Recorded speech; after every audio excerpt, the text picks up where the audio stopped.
Amén. Abra su Biblia en Apocalipsis, capítulo 1, versículo 12. Y quiero mostrarte ahí que Jesús está aquí. Amén. Gloria al Señor. No lo vemos, pero el hecho que yo no lo vea no quiere decir que no esté. ¿Cuántas cosas no vemos, hermano? El coronavirus no se ve y todo el mundo le tiembla, ¿no? A Dios tampoco se ve, pero Dios existe y es real. Hay muchas cosas que no vemos, bacterias, virus, muchas cosas, y no por eso la gente deja de creer y dejan de existir. Así, hermano, el Señor realmente está aquí. No lo puedo ver con mis ojos físicos, porque Él dijo que es por fe. Pero cuando Él dice algo en su palabra, Él lo cumple. Amén. Mire, ahí Apocalipsis dice, Apocalipsis 1, 12, 1, capítulo 1, versículo 12. Por favor. Gloria a Dios.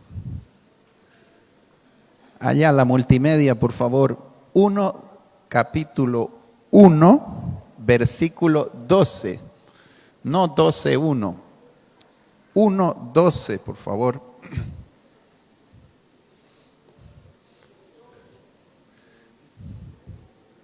Amén. Hermanito, 1, 12, eso. Ahí, gloria a Dios. Vamos a tener que darle un aplauso al de la multimedia. Pudo. Gloria a Dios. Amén. Vamos a ver ahí qué dice. Y me volví para ver la voz del que hablaba conmigo, y vuelto vi 7 candeleros de oro. Eso escribe Juan. Ya Juan tuvo una experiencia donde él ve muchas cosas espirituales. Siga. Dice que él se volvió. Él tuvo una experiencia, él vio al Señor, él se le apareció al Señor. Primero escuchó una voz y de ahí se volvió para ver quién era ese que le hablaba. Ya, dice, ¿y qué fue la visión que Juan vio? La palabra Apocalipsis significa revelación de Jesucristo. ¿Ya? Apocalipsis es revelación. Entonces, el libro de Apocalipsis fue escrito con el principal propósito de revelar a Jesús. Y uno de los temas principales en Apocalipsis es la manifestación de Jesús, cuando Él va a aparecer ya físicamente y todo ojo le verá, ¿no? Entonces, Apocalipsis revela a Jesús. Hoy nos lo revela por la fe, pero un día será físicamente. Y Jesús se reveló a Juan. Juan conocía a Jesús, con él se echó en su pecho, cuando Jesús era hombre y habitó en la tierra. Sin embargo, aquí Jesús vuelve a aparecer a Juan, pero ya era el Jesús glorificado. Ya no era el mismo Jesús, era la misma persona, pero ya glorificado. ¿Entiendes? Ya Juan no se pudo acostar en su pecho. De hecho, cuando él vio a Jesús, cayó casi como muerto, porque ahora era Jesús en poder y en gloria. Ya no era ese Jesús que se había humillado para hacerse hombre y venir a la tierra a morir por nosotros. Entonces dice, y vi en medio de los 7 candeleros. Entonces, ¿qué vio Juan? 7 candeleros, a uno semejante a hijo de hombre. ¿Quién era ese? Jesús, vestidos de ropa que llegaban hasta los pies y ceñidos por el pecho con un cinto de oro. Entonces, con un vestido largo, como unas túnicas y con un pecho un cinturón de oro en su pecho. Siga, está describiendo a Jesús. Su cabeza y sus cabellos eran blancos como la blanca lana, como nieve, y sus ojos como llama de fuego. Cada una de estas cosas tiene su simbología. Amén. La cabeza blanca significa sabiduría, conocimientos. Sus ojos como llama de fuego, que todo lo puede ver. Siga. Sus pies semejante al bronce bruñido, refulgente como en un horno, y su voz como estruendo de muchas aguas. Entonces, Juan vio una revelación de Jesús y él lo describe aquí. ¿Cómo es que Jesús se le manifestó y se le apareció? con poder y gloria, con todas estas manifestaciones. Ya no era el Jesús barbón, no era ese hombre humano, ahora ve un Jesús poderoso, vestido de gloria, de poder. ¿Y dónde vio Juan a Jesús? ¿Dónde estaba Jesús? ¿Se acuerda qué decía ahí? En medio, volvamos al versículo 12. ¿Dónde estaba Jesús? Y volví a ver la voz del que hablaba conmigo, vuelta en mí. Vi 7 candelabros de oro. Y vamos un poquito más allá, versículo 20.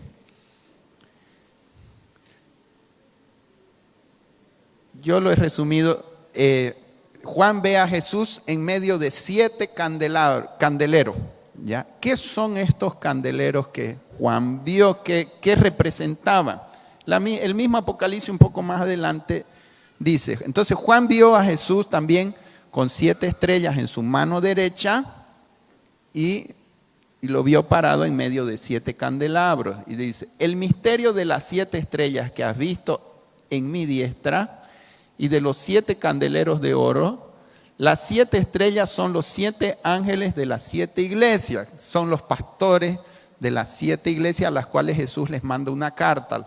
El número 7 en Apocalipsis significa plenitud, o sea, todas las iglesias están representadas en esas 7 iglesias a las cuales Jesús les manda una carta dirigida a los ángeles que significan los pastores de las iglesias. Entonces él está diciendo, las 7 estrellas son los 7 ángeles de las 7 iglesias, y es interesante que Jesús tiene a los pastores en su mano derecha, tiene un cuidado especial por sus siervos. Y los 7 candeleros que has visto, ¿qué dice ahí? Son las 7 iglesias. ¿Y dónde estaba Jesús parado? En medio de las 7 iglesias. Está por ahí el versículo que un poquito más atrás debe ser el 11, cuando Juan vio a Jesús y dice, lo vi parado en medio de 7 candelabros. Entonces, ¿dónde está Jesús parado? En medio de la iglesia. Amén. Si diríamos en términos físicos. Ahora, la iglesia no solo es la iglesia Peniel, son todas las iglesias, pero también él ve congregaciones. Por eso cuando manda 7 cartas a 7 pastores, porque también para él son importantes las congregaciones. Y él está parado en medio. Entonces, si Jesús está, según la palabra, ¿dónde está él ahora? Estaría ahí del camarógrafo un poquito más allá, ¿no? Él está parado en medio. Él está aquí, yo no lo veo, pero está aquí. Amén. Ahí dice, bueno, de las 7 iglesias. Vamos a Hebreos capítulo 13, versículo 8. ¿Y qué hace Jesús aquí? ¿Por qué Él está aquí? El Señor está en todas partes, pero de una forma especial, según la palabra, Él se manifiesta en su iglesia. Por eso que no es lo mismo alabar a Dios en tu casa o buscar la presencia de Dios en otro lado. ¿Sabe por qué? Porque Él dice que Él está ¿en dónde? En medio de los 7 candeleros. ¿Por qué la iglesia es representada por un candelero? Porque la iglesia tiene que alumbrar. Fuimos llamados para alumbrar. Y Jesús se para en medio para hacer alumbrar. Entonces, si hay un lugar especial donde Él se manifiesta, es en su iglesia. Él está en todas partes, pero no se manifiesta en todas partes. ¿Entienden la diferencia? Él manifiesta su presencia especialmente en la iglesia. Por eso que no es lo mismo adorar al Señor en cualquier otro lado que adorarlo en su casa, cuando nos congregamos, cuando venimos, porque Él prometió su presencia en medio de nosotros, aunque camina con nosotros, está dentro de nosotros por el Espíritu Santo, pero hay algo especial en la congregación. ¿Qué dice ahí? 1, 2, 3. Jesucristo es el mismo ayer, hoy y por los siglos. Entonces, ese mismo Jesús, y aquí vamos a entender esta verdad. ¿Cuántos quieren conocer a Jesús? Lo conocemos, lo estamos conociendo y lo conoceremos más.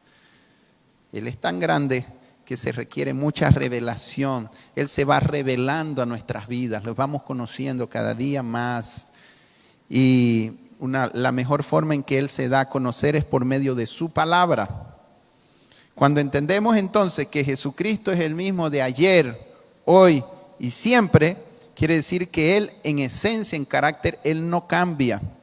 Lo mismo que hizo ayer, lo hace hoy y lo hará mañana. Lo que es importante para Él lo era ayer, lo sigue siendo hoy y lo seguirá siendo siempre. Él no cambia porque Él ya es perfecto.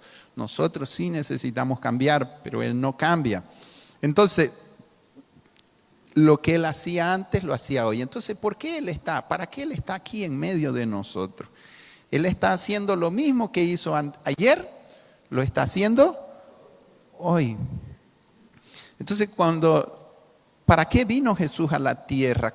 ¿Cuáles eran sus principios? ¿Qué fue lo que Él hizo cuando estuvo en la tierra? Por eso es que cuando leemos los evangelios, hermano, y tú ves a Jesús ahí, su forma de actuar, su forma de, qué eran sus prioridades, qué era lo importante para Él, qué no era importante, lo sigue siendo hoy. Y lo que Él hizo ayer, lo hace hoy.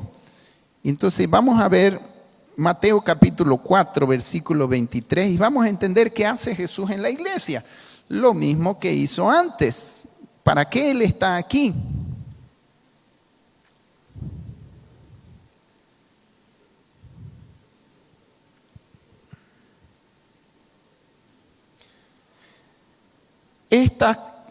Este versículo nos da un pantallazo general de lo que fue el ministerio de Jesús en la tierra. Dice, y recorrió Jesús toda Galilea, enseñando en las sinagogas de ellos y predicando el evangelio del reino y sanando toda enfermedad y toda dolencia en el pueblo. ¿Cuáles fueron las tres cosas principales que Jesús hizo mientras vino aquí a la tierra? Ahí lo dice claro. Primero, enseñando.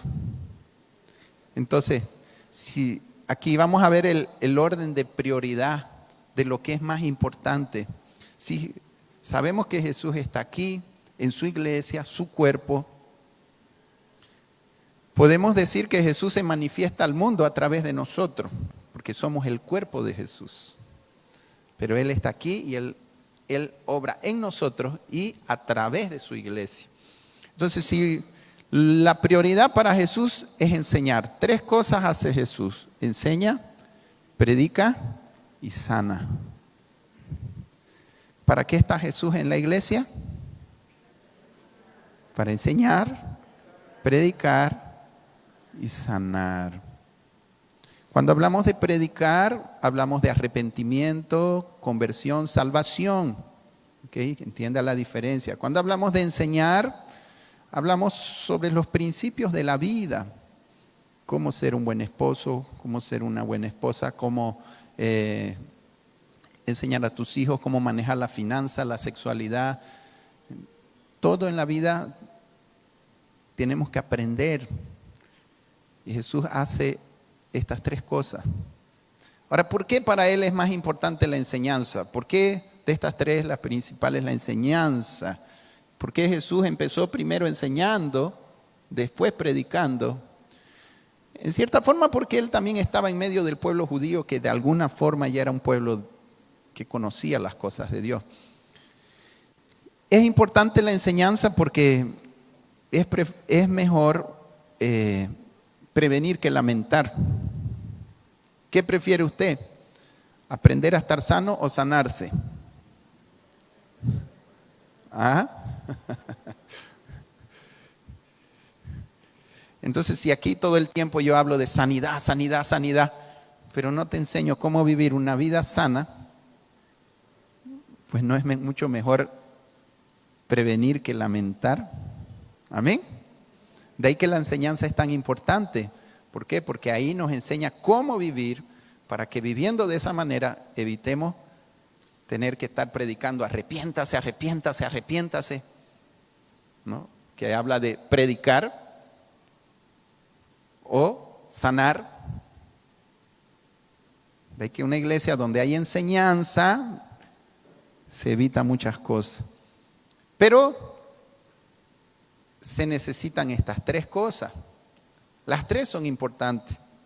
Y Él está en medio de su iglesia haciendo las mismas cosas que hizo ayer.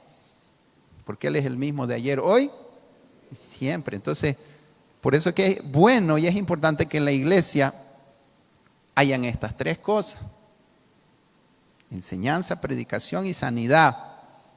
Ya estuvimos hablando mucho sobre enseñanza. ¿Quiénes han estado viniendo los domingos pasados? ¿Qué hablamos estos domingos que hemos pasado? Hablamos sobre los animales, las plantas, qué representan, qué enseñanza hay detrás de los animales. Dios usa mucho las ilustraciones para que se nos graben las enseñanzas. Entonces todo este tiempo hemos dedicado a mucha enseñanza. Pero el Espíritu Santo puso en mi corazón que de aquí en más vamos a estar hablando también un tiempo sobre lo que es sanidad. Porque también es necesario. Sobre los otros aspectos que Jesús también hizo: predicar y sanar. Amén. ¿Cuántos creen que Jesús está aquí? Y ese mismo Jesús que enseñó, también predicó y también sanó. Él sigue haciendo las tres mismas cosas.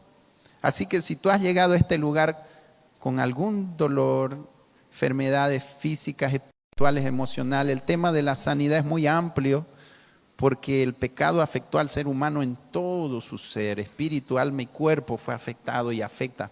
De hecho, cuando la palabra habla salvación, es una palabra que connota sanidad. Cuando la Biblia dice que Él vino a salvarnos, representa también sanarnos, va junto. Porque el pecado enferma, mata, destruye. Y cuando Él viene a salvarnos del pecado, Él también nos va a salvar y nos salva de los efectos que produce el pecado. De hecho, ¿por qué la sanidad está de último? La enseñanza primero, porque es mejor prevenir que lamentar. Luego predicando, porque es importante que el hombre se arrepienta de sus pecados. Reconozcas que el pecado es muerte, que el pecado produce dolor, enfermedad. Y una vez la persona se arrepiente, entrega su vida a Cristo, entonces Jesús, ¿qué hace? Lo sana. Porque de nada serviría que el hombre se sane si no se salva, si sigue pecando, si sigue viviendo mal. Por eso es que la sanidad está puesta en el último lugar. Pero podemos decir que es el fin de las anteriores. La enseñanza y la predicación debe llevar ¿a dónde? A la sanidad. A que seamos hombres y mujeres sanos en alma, en espíritu y en cuerpo. Y Él está haciendo esa obra en nosotros. ¿Quién lo cree? Por eso Él está en medio de nosotros produciendo estas tres cosas, enseñándote a vivir, enseñándote a que vivas una vida lejos del pecado y enseñándote a vivir una vida sana. Amén. Él está aquí. ¿Y cuántos creen que Él va a hacer estas tres cosas en esta mañana? Porque si Él no cambió, amén, yo tengo un Cristo vivo y Él está aquí haciendo estas tres cosas. Bendito sea el nombre de Jesús. A Él sea la gloria, a Él sea toda honra y toda alabanza. Y vamos a ver aquí un ejemplo de sanidad. Y en Mateo capítulo 8, versículo 1 vamos a ver. Y esta mañana voy a ser corto, no como cuando enseño, porque necesitamos que Jesús ministre sanidad en este lugar. Amén. Él conoce el corazón de cada uno y el pecado ha hecho estragos en las personas. Allá en Génesis, cuando dice que la tierra estaba desordenada y vacía, así queda el corazón del hombre por causa del pecado, desordenado y vacío, en tinieblas. Y Jesús, que es la luz, penetra en el corazón humano y poco a poco va ordenando, va sanando, va trayendo luz, y es un proceso que el Señor va a ir haciendo hasta que estemos allá en la gloria. Bien, aquí vamos a ver la historia de este hombre leproso que fue sanado. Esta historia está inmediatamente después del Sermón del Monte. El primer milagro que registran los evangelios es este, que Jesús hizo, ¿ya? Y lo hizo después de enseñar.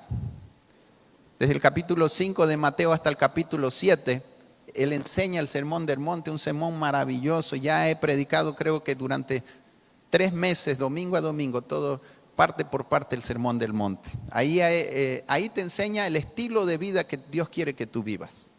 Amén. Si usted quiere enseñanza, lee el Sermón del Monte.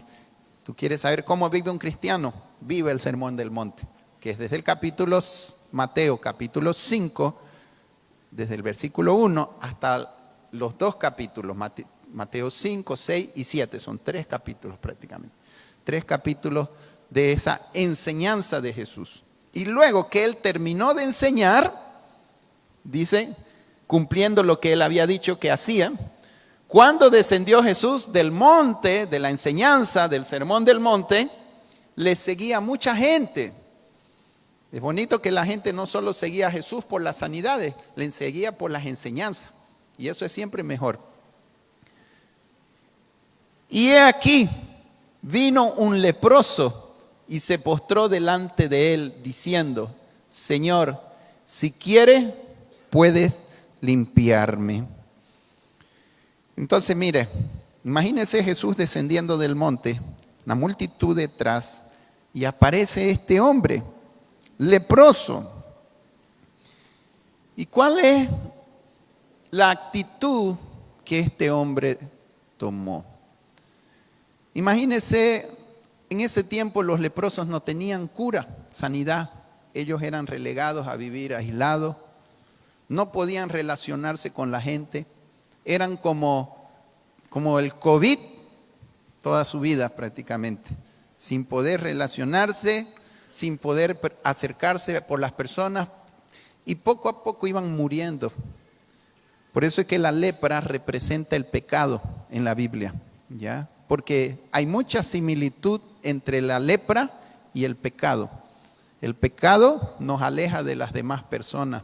El pecado te va destruyendo poco a poco. El leproso se le cae la mano, los dedos, y él pierde la sensibilidad y va perdiendo sus miembros, o sea, lo mata en vivo, va muriendo, lo va destruyendo. Y así es como el pecado interiormente es como una lepra que va destruyendo al hombre, lo va destruyendo, destruye la familia, destruye la identidad, destruye los valores, destruye el amor, la inocencia, destruye, es una lepra, el pecado es una lepra que no tiene sanidad humana. Y así como la lepra solo podía ser sanada por un milagro de Dios, así el pecado solo puede ser sacado y limpiado por un milagro de Dios. Amén. Yo no sé cómo tú has llegado a este lugar. De repente has llegado pecador, has estado viviendo en pecado, estás lidiando con algún vicio, masturbación, pornografía, infidelidad. Todo pecado es una lepra, hermano, que destruye. O quizás ya conociste a Cristo, pero aún hay consecuencias de esa lepra que necesitan ser sanadas. Pero interesante que el primer milagro que la Biblia registra es precisamente un leproso, dando a entender también que el pecado es lo principal que el Señor quiere limpiarte. Puede ser que no tengas una enfermedad física, pero tengas una enfermedad espiritual.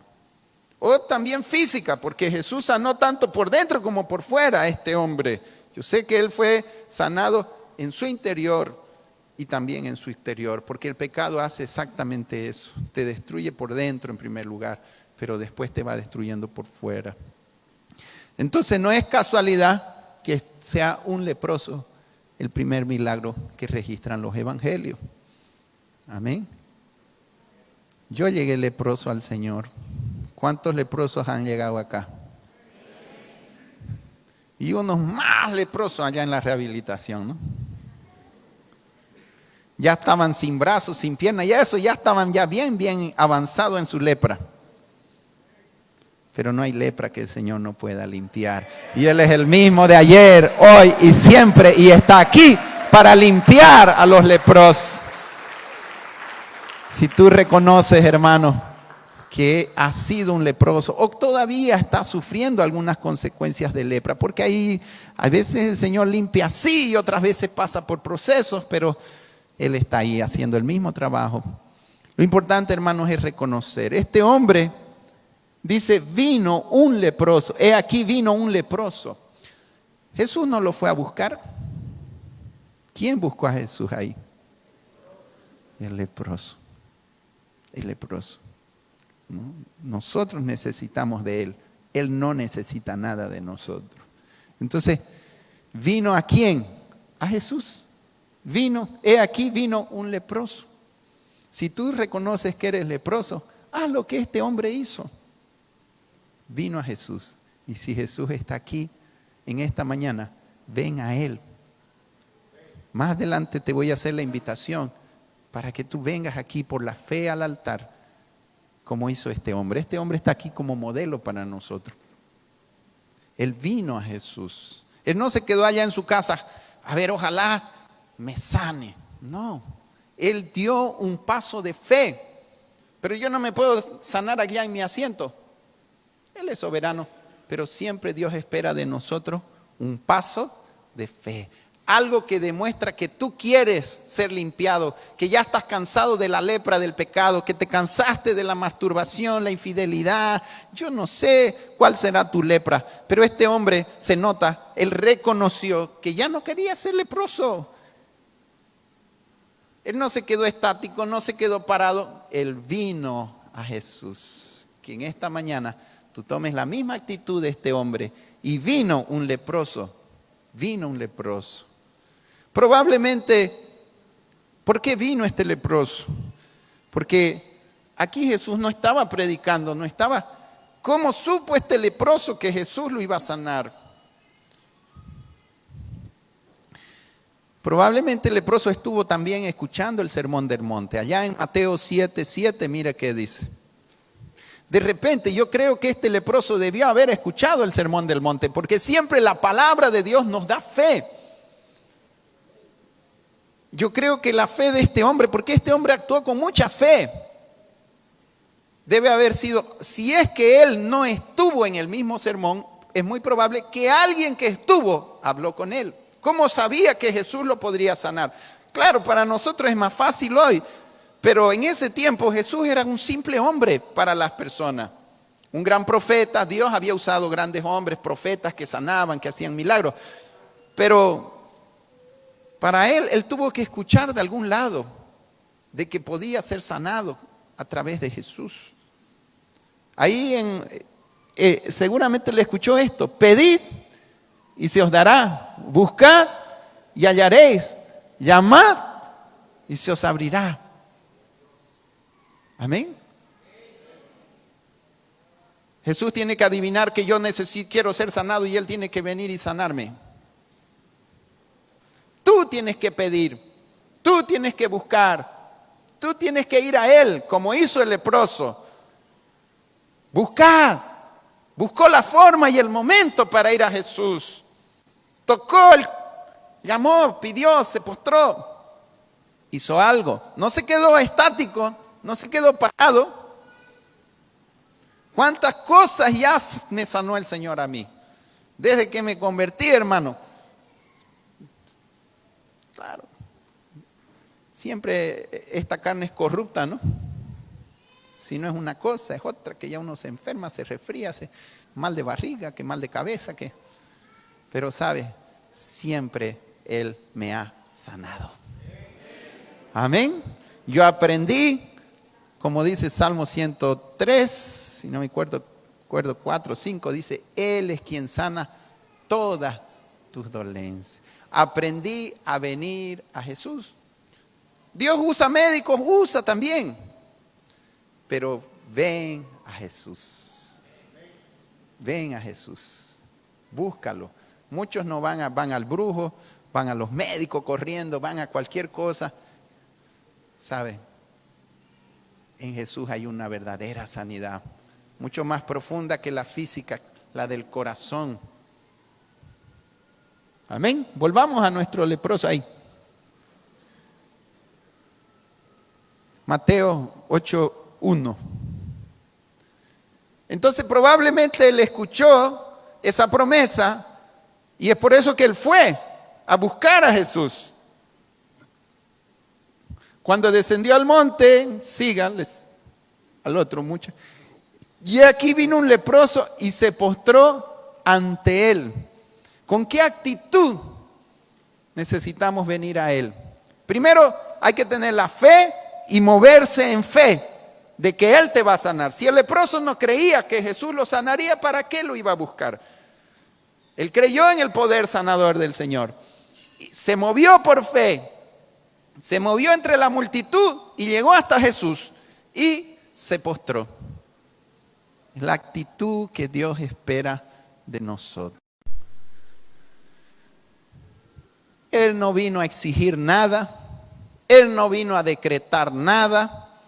Él no vino a renegar nada. Señor, ¿por qué permites que viva yo leproso y estoy así? Tampoco dijo, yo decreto que en esta mañana me sano de la lepra. Como hoy en día se predica y se ve a tanta gente decretando como si Dios fuera nuestro siervo y tuviera la obligación para sanarnos. De ninguna forma, ¿por qué tiene Él que sanarnos? Él en su misericordia lo hace. Y Él quiere hacerlo. Pero precisamente una de las cosas que más impiden el poder de Dios es el orgullo. Cuando actuamos con orgullo, con incredulidad, cuando venimos a Él en una actitud de renegar, de, qué sé yo, de imponer, son actitudes que impiden el poder de Dios. Mire que, ¿qué hizo este hombre delante de Jesús? Él se postró. Él se postró en humildad y en adoración. Porque postrarse significaba rendición. Significa rendición. Y esto quiere decir por eso que la lepra representa el pecado. Que este hombre, más allá de simplemente ser sanado por Jesús, él quería rendirse al Señor. De hecho, lo que de fondo sana la lepra del pecado es cuando el hombre se rinde a Cristo. Cuando el hombre se postra y reconoce su condición de leproso, de pecador, de necesitado de Él. Porque el hombre es pecador, ¿sabe por qué es pecador? Porque cree que no necesita de Dios. Desde Adán y Eva empezó ese problema. Se independizó de Dios. Y eso lo lleva a ser pecador. El camino opuesto es reconocer que necesito de Dios. Que si he sido pecador es porque he vivido lejos de Él. Y me postro y me humillo en una actitud de humildad delante de Él, reconociendo mis pecados, reconociendo que he sido orgulloso, autosuficiente. Dice, y se postró ante Él diciendo, Señor, si quieres puedes limpiarme. Confesó a Jesús como Señor. Por eso que este hombre no solo estaba recibiendo sanidad física, sino también espiritual. Cuando el hombre confiesa a Jesucristo como Señor, el hombre se salva. Es el requisito para la salvación del alma eterna. Es reconocer que Cristo es el Señor. Yo no sé cómo el Espíritu Santo le reveló a este hombre que Jesús era el Señor. Adonai, el Dios Todopoderoso hecho carne. Abra su Biblia en Romanos capítulo 10, versículo 9. Es el requisito esencial para la salvación. Y este hombre hizo lo correcto. Primero, humillarse reconociendo que es pecador. Y segundo, reconocer que Cristo es el Señor. Amén. Si tú quieres ser salvo o sano de la lepra, tienes que seguir estos dos pasos esenciales. Humíllate, reconoces que eres leproso, reconoces que eres pecador, humíllate a los pies de Jesús y confiesas que Él es tu Señor. Que si confesares con tu boca que Jesús es el Señor y creyeres en tu corazón que Dios le levantó de los muertos, ¿qué dice ahí? Serás salvo. ¿Cuántos ya confesaron a Jesús como Señor? ¿Y qué eres tú? Salvo. Pues si la Biblia lo dice, no miente. Amén. No somos salvos por ser perfectos, porque nunca seríamos salvos desde esa perspectiva. Somos salvos por lo que Jesús hizo en la cruz por mí. Confesé a Cristo como el Señor de mi vida, el que murió y pagó por mis pecados. Y ya soy salvo. Ya soy. Como lo dice ahí. Entonces, ¿qué hizo el leproso? Volvamos ahí a Mateo capítulo 8. ¿Qué hizo el leproso? Confesó a Jesús como su Señor. Señor, le dice, diciendo, Señor. Y luego dice, si quieres, puedes limpiarme. Es tan hermosa esta oración que este hombre hace. Tan distinta a la que hoy la gente está orando con ese orgullo, esa soberbia, con la levadura de apostólica y profética. Porque esa línea quien trajo toda esa levadura de decretar. Y nunca yo vi en la Biblia, hermano, todos los que recibieron un milagro, todos se humillaron, nunca decretaron. Y es esencial la humildad, ¿sabe por qué? Porque dice la Biblia que Él da gracia a los humildes y resiste a los soberbios. Y es que más bien hasta la soberbia es una muestra del pecado.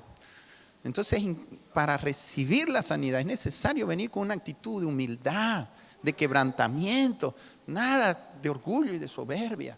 O para recibir cualquier cosa de Dios necesitamos postrarnos, humillarnos. Cualquier petición que tú hagas a Dios, hazlo en esa actitud de humildad. No, nunca vengas delante de Dios con soberbia, con orgullo. El hombre se humilló.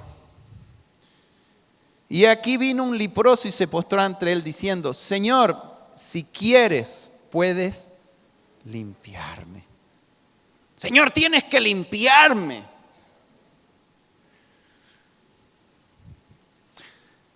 ¿Cómo tomar esta oración? En un sentido de, ¿era una oración con fe? ¿Era una oración más o menos con fe? Porque hay un conflicto en esto. A veces cuando oramos por sanidad, hasta dónde choca la voluntad de Dios y hasta dónde Dios quiere limpiarme o sanarme, hablando en términos físicos, hasta dónde yo tengo que decir, no, esto que me está pasando es voluntad de Dios, entonces tengo que esperar o permitir. Y entonces si tomo esa actitud de decir, bueno, Señor, si es tu voluntad que yo esté sufriendo esto, ¿será que no es incredulidad también eso? Pienso que es uno de los mayores conflictos con los que lidiamos cuando tratamos el tema de las sanidades. Si es o no voluntad de Dios que esa persona se sane. ¿Cuántas veces ya he orado yo por personas para sanarse y no se han sanado? Se murieron. Se me murió mi orado. Y a veces, ¿sabe? ¿Hasta dónde es voluntad de Dios y hasta dónde no?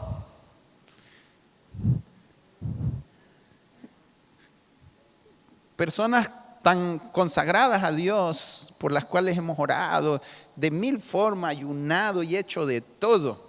Y Dios no la sanó. Y en una ocasión, hermano, me llaman para orar por una persona que ya la habían desahuciado. Me llama la esposa y me dice, pastor, mi marido le han dicho que le quedan horas. Venga a ponerlo a cuenta. Pues yo me voy allá. Y estaba el hombre lleno de tubos así por todos lados. Y era no sé cuántos, 10 o 11 paros cardíacos ya había tenido. Y la oración de la mujer cada vez lo libraba. Entonces yo dije, bueno, tengo que hablarle suavito porque cualquier cosa lo asusta y se me muere. ¿Cómo está, hermano? Le digo, Más para allá que para acá, me dijo.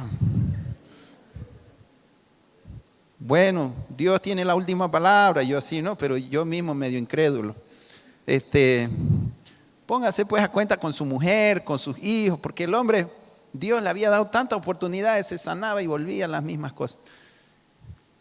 Ya vino la mujer, pidió perdón, vinieron los hijos, pidieron perdón. Y bueno, después ya no, pero ahí yo hablando con él le digo, pero Dios tiene la última palabra, vamos a orar. Y yo así medio le confieso, hermano, yo casi oro para que el Señor recíbelo en tu reino, ¿no? Así, pero oré. Y uno ora, pero también ora, ya Señor, si es tu voluntad, sanalo, digamos, ¿no? Así. Y bien, oré y me voy a mi casa a esperar que me llamen para el entierro.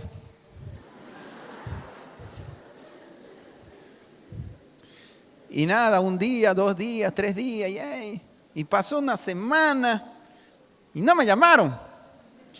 ¿Qué habrá pasado? Hermano, me voy a visitarlo nuevamente. Entro al cuarto y el hombre estaba parado prendiendo el aire acondicionado. Dios había hecho un milagro, le cambió la vena. Una doctora se convirtió porque hasta la vena se le puso otra vena, hermano. Dijeron, ¿cómo es posible esto? Entonces vemos situaciones en las que cuando no hemos querido, pero era voluntad de Dios, se sanó. Y situaciones en que hemos querido y hemos hecho de todo y no se sanó. Entonces, ¿cómo debo de orar? Señor, que se haga tu voluntad. O como este hombre, si quieres puedes limpiarme. Es una situación difícil, pero en estos días Dios me dio una revelación, hermano, por la cual yo siempre había luchado. Ahora, siempre y en toda situación, por más que las personas han estado en cánceres, todo, siempre hemos hablado de tener fe en Dios, especialmente por la sanidad, la salvación del alma, perdón, pero también que crean en su sanidad. Porque es feo y terrible también que te digan, ¿sabes qué, hermano? Espere la voluntad de Dios, usted se va a morir ahí nomás tranquilo. Ya, ahorita vienen los ángeles a llevárselo. Yo creo que esa persona que piensa así también, ya el sufrimiento se agudiza. Pero siempre que tiene fe y esperanza, por más que estés sufriendo, tú haces más llevadera la situación. A que te digan, no, ya te desahuciaron. No, a Dios no le interesa sanarte, porque su voluntad es llevarte, porque ya, bueno, quizás ya cumpliste lo que tenías que hacer. Y creo que no es enfrentar una situación así, hablar de esa manera, ¿no? Y se va el pastor y más deprimido el otro, ¿no? Y siempre hemos hablado así, hasta lo último, diciendo, Dios va a hacer un milagro, Dios te va a sanar, Dios te va a sanar, ¿no? Y uno puede decir, pero quedé decepcionado, Dios no lo sanó. Pero ¿sabe qué me enseñó el Señor recién? Que a todos Dios los va a sanar.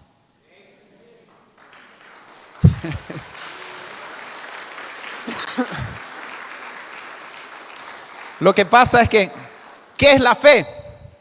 La fe es la convicción de lo que se espera, la certeza, lo que no se ve. La fe también está relacionado con el tiempo, porque dice la fe es la certeza de lo que se espera. Y los tiempos de Dios no son los tiempos de nosotros. Y al final, toda persona que creyó en Cristo, aunque en ese momento, en esta vida, no se sane, pero en la resurrección de su cuerpo, Él va a sanarse. Por eso todo mundo se va a sanar. Amén. Todo mundo se va a sanar. Si no es en esta vida, más allá, después de un tiempito, Él se va a sanar. Entonces yo puedo hablar con certeza que Dios te va a sanar. Ahora, que sea su voluntad ahora o que sea su voluntad después, eso no interesa. Pero en algún momento ese cáncer no va a existir. O ese dolor no va a existir. Y ese cuerpo que hoy está sufriendo por esa enfermedad, un día va a estar completamente sano. Por eso cuando Isaías dice, el cojo saltará, el ciego verá, no, el mudo hablará, se refiere a la resurrección de los cuerpos, donde ya no habrán más, el manco tendrá brazos, el cojo tendrá piernas, porque un día todos los que creyeron en Él serán sanos. O sea, la promesa de sanidad se cumplirá para todos. Solo es cuestión de tiempo.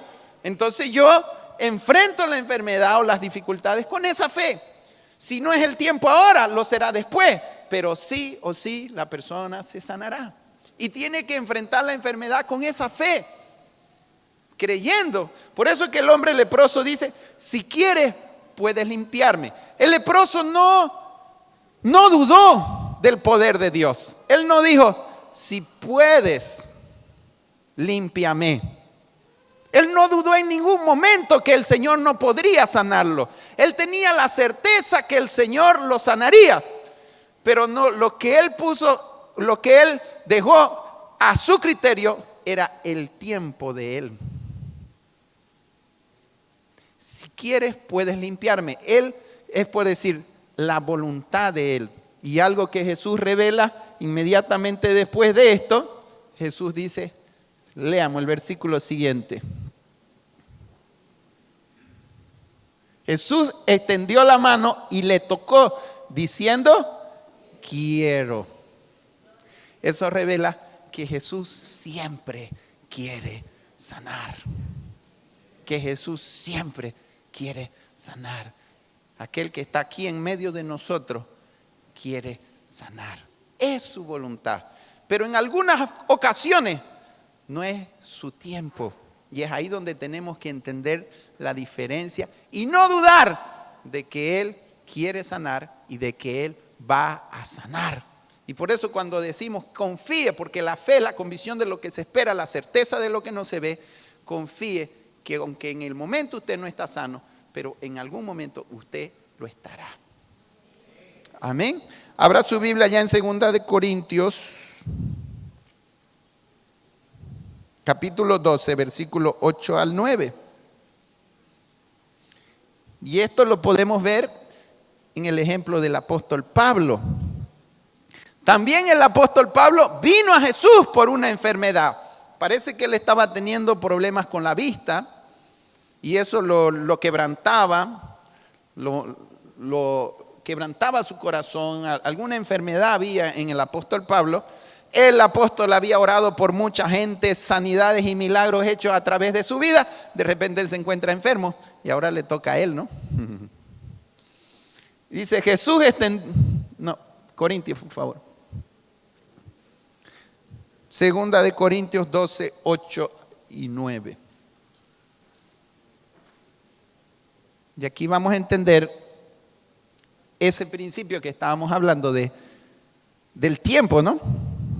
Y el por qué muchas veces Jesús no sana inmediatamente, otros sí. Ahora, todos los que ahí en la manifestación de Jesús, porque cuando Jesús vino por primera vez era su manifestación, Él se estaba manifestando al hombre, todos fueron sanos por Él, sin ninguna excepción, dando a entender que en su manifestación, en su segunda manifestación, todos van a quedar sanos también por Él. Pero hoy Él sigue sanando, pero también da tiempos y procesos para personas. Respecto a lo cual, dice el apóstol Pablo, respecto a lo cual 3 veces he rogado al Señor que lo quite de mí, de esta enfermedad que lo tenía atormentado. Siga. Y me ha dicho, bástate mi gracia, porque mi poder se perfecciona en la debilidad. Por tanto, de buena gana me gloriaré más bien en mis debilidades para que repose sobre mí el poder de Cristo. Siga. Por lo cual, por amor a Cristo, me gozo en las debilidades, en afrenta, en necesidades, en persecuciones, en angustia, porque cuando soy débil, entonces soy fuerte. Y el mismo Pablo dice que esa enfermedad, que era como un demonio que lo abofeteaba, Dios lo había permitido en él para que no se enorgulleciera por causa de las revelaciones que él había tenido. Y aunque él había rogado, Señor, sáname, sáname, ¿fue sanado? No fue. Dios falló. Pablo era incrédulo, no tenía mucha fe. No. Entonces entendemos que hay enfermedades que el Señor quiere sanar inmediatamente, especialmente las que vienen como consecuencias del pecado, ¿no? Que el Señor va quitándonos, porque la lepra representa el pecado, ¿no? Pero hay otras que ya como creyentes muchas veces Dios está permitiendo porque estamos pasando procesos de tratos de Dios. Y que por más que le roguemos, a veces las permite por eso que hay situaciones en las que tú no tienes que pedir, Señor, sáname, sino, Señor, transfórmame para que esto se vaya. Cuando cumplas el cambio que quieres hacer en mí a través de esto, entonces ya no va a ser necesario, ya no va a haber orgullo en mí. Les doy un ejemplo. Porque luchamos los predicadores, luchamos con el orgullo, es de la carne, es de la naturaleza humana, ¿no? Ya que pastor y que no sé qué. Entonces Dios te tiene que tener ahí siempre, ¿no? Y bueno, yo sentía un tiempo atrás que el Señor me decía que ore de rodillas, que siempre me había acostumbrado a orar de pie, ¿no? De rodillas. Me vino ese mal aquí en la ciática, ¿no? La única posición donde estaba tranquilo, de rodillas. Y bueno, hasta que, Señor, gracias. Es como Pablo decía, me gozo. Si esto va a ser para que trate mis orgullos, mi soberbia, gracias. Ya tú no pides, quítamelo. No, Señor, llega donde tienes que llegar. Trata conmigo hasta donde tengas que. No me lo quites hasta que. Es bien distinto, ¿entiendes? Entonces ahí Dios, sabes que estás en un proceso y en un trato y que tienes que humillarte y esperar el proceso. Pero al fin y al cabo es cuestión de tiempo, igual lo va a sanar, ¿no? Solo que yo puedo adelantar el proceso cuanto más rápido me humillo y dejo el trato, ¿no? Entonces son situaciones distintas. Pero hermano, al final cuando algo me es muy doloroso y ya a veces intento con médicos y no sana, doblo rodillas hasta que lo canso y me sana. Y aquí ya estamos mejor, gracias a Dios, ya sanito, ¿no? ¿Se acuerdan que predicaba sentado, pero no podía estar parado? Pero oramos y se va. He tenido sanidades de procesos, a veces pasado por depresión, me dijo 1 año vas a pasar por esto, que Dios tratando con mi vida. Como también he tenido sanidades sobrenaturales y momentáneas. Me acuerdo que estaba dolorido de mi oído, las amígdalas, todo esto estaba un dolor, ya venía con este problema en las amígdalas. Y justo escuché una prédica que decía, dé gracias a Dios por todo. Entonces, Señor, gracias por esto, no entiendo, pero gracias. Ya fue tanto el dolor que ya no pude hablar, estaba echado en mi cama, me acuerdo. No pude hablar cuando en eso vino el Espíritu Santo. Una cosa que no te puedo explicar, un fuego. Yo sentí que mi cuerpo se hizo un puñete así, que me empezó a chicharrar y todo destapó como destapar corcho. Mi garganta, todo. Y de ahí quedé como un manto del Espíritu sobre mí. Chalinga, nunca más. Yo entendí que en ese momento el Señor quería mostrarme su poder. Además de la sanidad. Quería mostrarme que para Él no era nada. Entonces he tenido sanidades en el momento, como he tenido sanidades de proceso, pero siempre me sanó por su misericordia. Amén. Porque Él es el mismo de ayer, hoy y siempre. Y el que está aquí, el que sanaba, sigue sanando, sigue salvando, sigue haciendo la misma obra. Él no ha cambiado. Amén. Volvamos ahí ya para ir terminando a Mateo 8, no me equivoco, 3, 4. Pero mire, linda la actitud.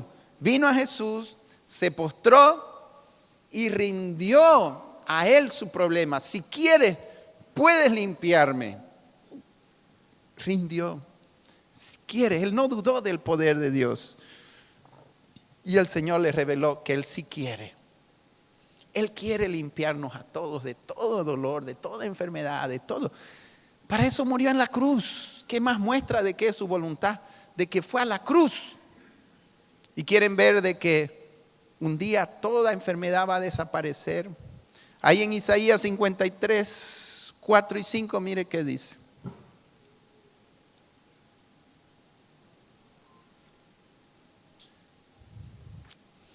Y por eso cuando oras por sanidad, apodérate de este versículo acá.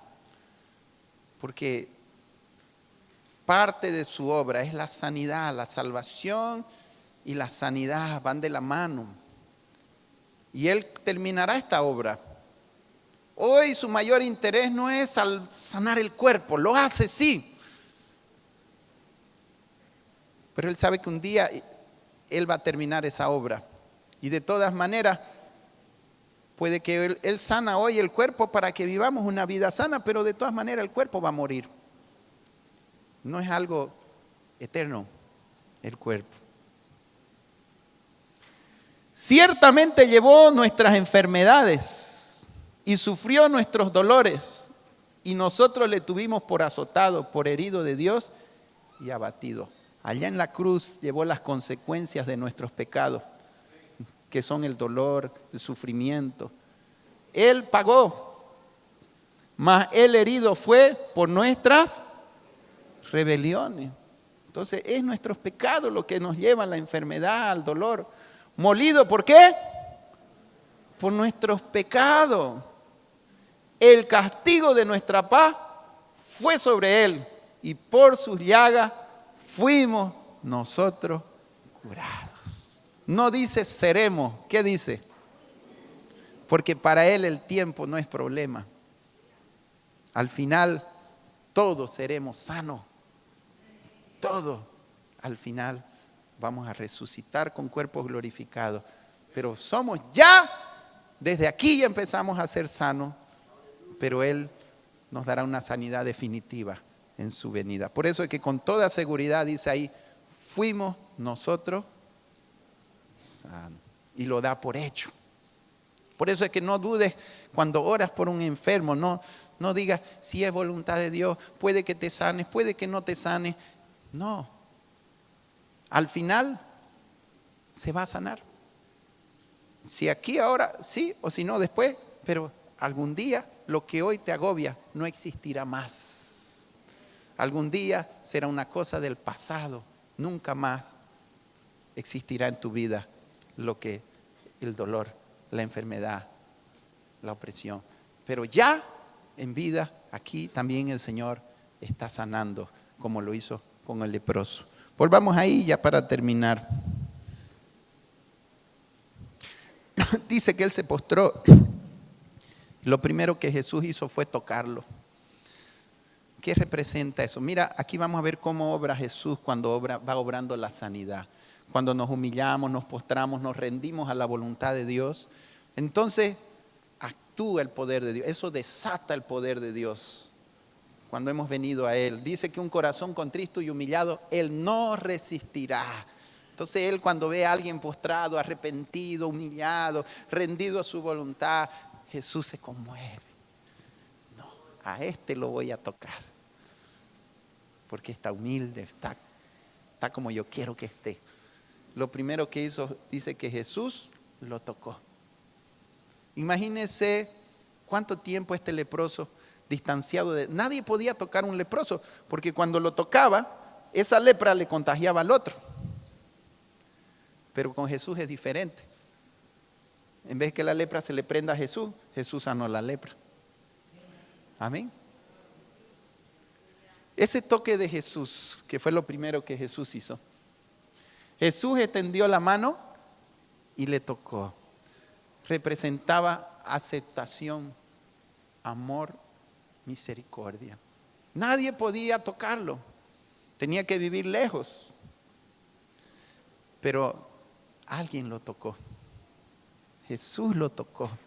Yo me imagino que hasta se debe haber asustado porque ¿cuántos años sin sentir el toque humano, el toque de cariño? Él no podía sentir a nadie. Así Jesús esta mañana va a tocar tu corazón. Y Jesús te dice, yo te acepto. A pesar que eres leproso, yo no te rechazo por tu lepra. A un leproso, porque todavía no era sanado, a un leproso, yo te acepto. Yo te amo, te toco. Ese toque significaba amor, misericordia, aceptación. Jesús no te rechaza. No importa cuán leproso tú hayas llegado a Jesús. Por eso es que venimos al Señor y sentimos el toque del Espíritu Santo. Por eso a veces le digo, Señor, un solo toque tuyo vale más que 1000 sermones y 1000 palabras que yo pueda dar. Toca a las personas, porque sé que ese toque vale más que cualquier cosa. ¿No? Un solo toque y el Espíritu Santo esta mañana te va a tocar. Como un símbolo de aceptación, de amor y misericordia. Dios te ama. Dios ama al pecador, Dios ama al leproso. Lo tocó diciendo, quiero, sé limpio. La palabra de Jesús tiene poder para limpiar. Yo llegué pecador, pero esta palabra preciosa me ha ido limpiando y me limpió. Él quitó mi lepra. Él quitó la acusación, porque el pecado es como una llaga ahí, que te sientes sucio, que te sientes mal, que te aborreces a ti mismo, te odias, pero es consecuencia de tanto el pecado propio como los pecados de los demás, del entorno en que vivimos, que te mancha, te ensucia.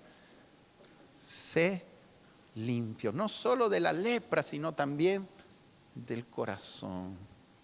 La palabra de Jesús tiene poder para limpiar. Su sangre nos limpia. Por eso si esta mañana tú reconoces que hay pecado en ti, te sientes acusado, te sientes forniqué, mentí, no sé, ven a Jesús esta mañana y sea limpio por el poder de Jesús.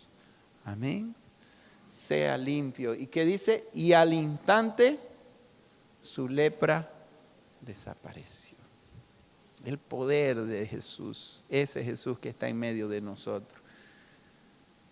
Amén. Tú vas a salir de aquí limpio. Si llegaste leproso esta mañana, vas a venir aquí adelante al altar. Vas a sentir el toque del Espíritu y vas a sentir la limpieza. Hoy yo sé que voy al cielo porque ella limpió mi lepra, porque hice de él mi Señor. Vivo con fe, con confianza, tranquilo. ¿Por qué? Porque ya no soy leproso. Él es tan bueno. Quizás sigue limpiando algunas consecuencias de la lepra pasada, pero ya no soy leproso. Él me limpió y no hay cosa más hermosa que ser limpio. Bienaventurados los de limpio corazón. Y puedes bañarte con cualquier jabón y puedes refregarte. Solo la sangre de Cristo puede limpiar al pecador. Bendito sea el nombre de Jesús. Solo esa sangre nos purifica, hermano, y nos vuelve como niños, llorones, sensibles. Hermoso. Y el último versículo para terminar.